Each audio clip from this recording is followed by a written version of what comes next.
వాళ్ళ ఆవిడ ఒప్పుకుంది, వెంకటరత్నం ఒప్పుకున్నాడు. ఇతను ఎందుకు ఒప్పుకోవటం లేదు? ఇదేదో బోరు కొడుతున్న డైలీ సీరియల్లో సస్పెన్స్. మల్లేశ్వరి సక్సెస్ చూసావా? అందరినీ ఒప్పించి నిన్ను పెళ్లి చేసుకుంటానన్నాను. రేపే మన పెళ్లి. అయ్యయ్యో,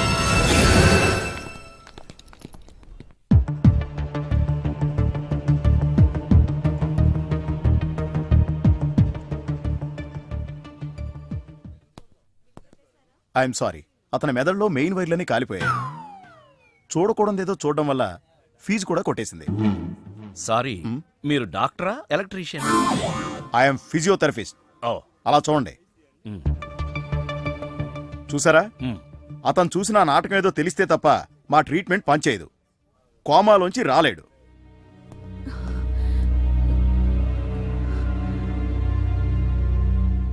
వెళ్ళు. 1000 అబద్ధాలాడి మన పెళ్లి జరిపించడం కాదు, ఆ ఒక్క నిజం చెప్పి అతని ప్రాణాలు కాపాడు. వెళ్ళు. కోవెల్లో ఉన్న దేవుడు, కోమాలో ఉన్న పేషెంటు ఒకటేనంటారు. కళ్ళు తెరిచావే. నీ ముందు పశ్చాత్తాపడితే నేను చేసిన పాపం పోతుంది, కానీ నీ రోగం మళ్ళీ పెరుగుతుందేమో. అయినా చెప్పక తప్పదు. 20 ఏళ్ల క్రితం తెలియకుండా చేసిన తప్పుకి యావజ్జీవ శిక్ష అనుభవిస్తున్నా. లాయర్గా ఎన్నో కేసులు గెలిచాను, కానీ మనిషిగా నా సమస్య ముందు ఓడిపోయాను. దాని పరిష్కారం కోసమే నిన్ను పిలిపించాను. నువ్వు దారి చూపిస్తావన్న ఆశతో నేను నీకు సినిమా తీస్తానన్న ఆశ చూపించాను. ప్రతి మగాడి విజయం వెనక ఒక ఆడది ఉంటుందంటారు. మీకు ఇద్దరున్నారు కదా. ఇప్పుడే కోమాలోంచి బయటకొచ్చావు. కొట్టానంటే మళ్ళీ కోమాలోకి పోతావు. చెప్పేది ఆడది స్నేహితురాలైతే అతని విజయం యవ్వనం నుంచే ప్రారంభమవుతుంది. నా ప్రయాణం వారాల అబ్బాయిగా మల్లీశ్వరి ఇంట్లో ప్రారంభం. నా చదువు ఆమెను షాడోలా ఫాలో అయ్యింది. నేనొక స్టెప్ పైనుండాలని కావాలనే తను ఎప్పుడూ ఒక మార్కు తక్కువ తెచ్చుకునేది. నా ప్రోగ్రెస్ చూసిన వాళ్ళ నాన్నగారు నేనొక పెద్ద లాయర్నవుతానని దురాశపడ్డారు. ఆయన ఊహ ప్రకారం నేను లాయర్నయ్యానే గాని చెప్పుకోదగ్గ లాయర్ని కాలేదు. చెట్టు కింద ప్లేడర్నయ్యాను. మల్లీశ్వరిని చూశాను 20 ఏళ్ల తర్వాత.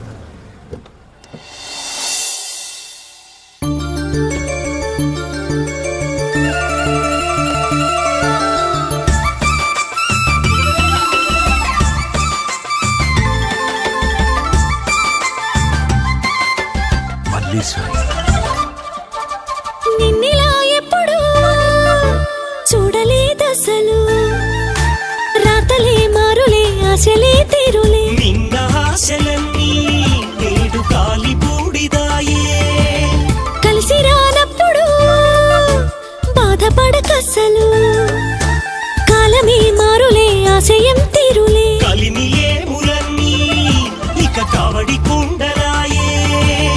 ఓపికుంటే ఓటముందా ఇనుమునైనా కాల్చి వంచాలి. వాస్తు దోషమే కలిసి రాదులే. కష్టపడితే నష్టముందా వచ్చమైనా సాన పెట్టాలి. మూడముందిలే కొంప మునుగులే. నమస్తే. ఇదిగో గోపాలం, నువ్వు లాయర్ అని తెలిసి మా కేసు గెలిపిస్తాను నమ్మకంతో నీ దగ్గరికి వచ్చావు.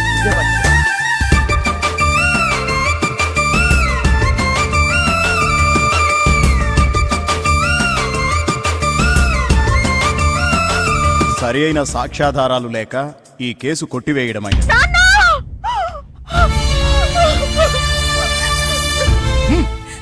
మీ అయ్యిపోతే బాకీ ఎవరు కడతాడే? అసలు నీకు కావాల్సిన డబ్బేగా తీసుకో.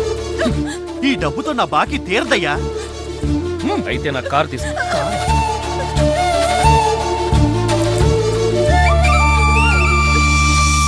లక్కులేదంటూ పిచ్చి లెక్కలే వేస్తూ నిన్ను నీవు నీరు కాచుకోకు.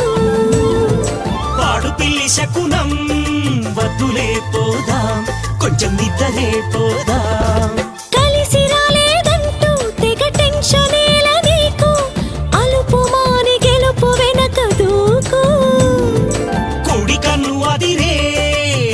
శాపమే తగిలే అబ్బ నన్ను నువ్వు వదిలే తలరాత ఇంతేనంటూ వేదాంతమేల నీకు తల వంచుకొనేటట్టు రాతాంతమేల మనకు తెలుసుకో మేలుకో విజయమే చేరుకో నిన్నిలా ఎప్పుడు చూడలేదసలు అలా పెళ్లి చూడ్డానికి వెళ్ళిన నేను సీతను పెళ్లి చేసుకోవాల్సి వచ్చింది.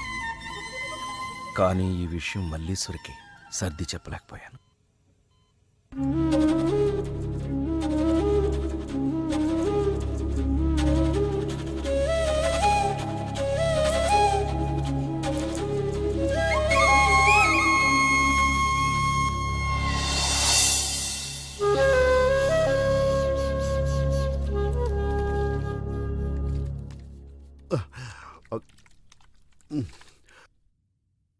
మళ్ళీ మల్లేశ్వరిని ఎప్పుడు చూశారు?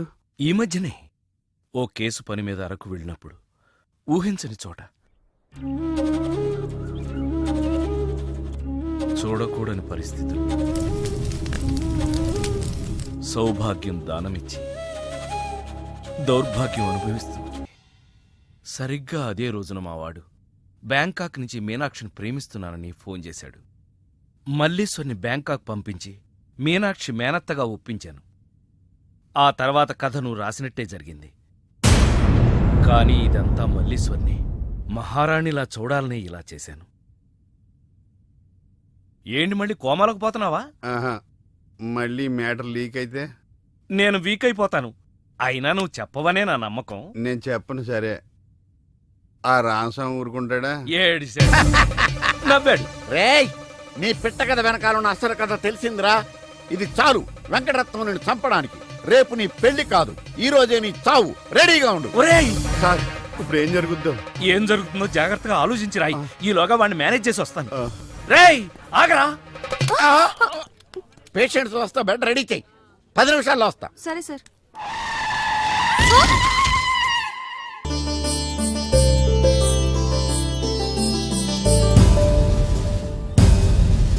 శ్రీవారి పెళ్లి కొడుకు కోసం ఎలా ఉంది?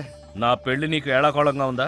ఇంతకీ క్లైమాక్స్ రాసి చచ్చావా? 3 రకాల క్లైమాక్స్లు రాశానండి. 3 ఎందుకు? ఏం జరుగుద్దో తెలియక 1 కొడుకు పాయింట్ ఆఫ్ వ్యూలో నిజం తెలిసి పెళ్లి ఆగిపోవడం, 2 మల్లేశ్వరి పెళ్ళొద్దంటాం. ఇంకేం మిగిలింది? రామస్వామి వెళ్ళి ఫుల్గా మీ ఫ్లాష్ బ్యాక్ వెంకటరత్నానికి చెప్పాడు. మొన్న హాస్పిటల్లో బయలుదేరిన రామస్వామి గారు ఇంతవరకు ఇంటికి చేరలేదు. వాడు ఏమైపోయాడో, ఎక్కడున్నాడు?